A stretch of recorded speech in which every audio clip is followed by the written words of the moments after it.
urip ki kudu ngerti wayah. Tegese, lek wayahe awan apa perintahe pangeran, kuwi kudu ndang dinyangi. Jenenge awan kuwi perintahe ya kon enek sing sik enom kon nyambut gawe. Enek sing wis tuwa kon ngibadah tok ora usah megahe. Kabeh mau rejeki wis diatur karo pangeran, wis dicukupi jatehe dhewe-dhewe. Mula wong iki kudu ngerti wayah. Lek wayah bengi, wayah istirahat ya istirahat, aja malah nyambut gawe. Kecuali wong sing tugase nyambut gaene wayah bengi.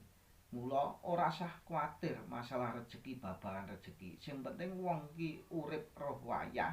Apa wayah dina awan perintahe pangeran, apa wayah dina bengi perintahe pangeran kudu ndang dilakoni supaya awake dhewe iso dadi ayem tentrem uripe, ora kenek manise tembung godhone panglembana donya. Donya iki gur godha tok ubruk kaya apa sirah dadi sikil, sikil dadi sirah, lek ora jatah ya bakal ucul.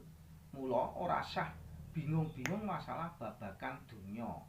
Sing penting awake dhewe ngenyaki perintahe Gusti Allah, babagan rezeki wis dijatah.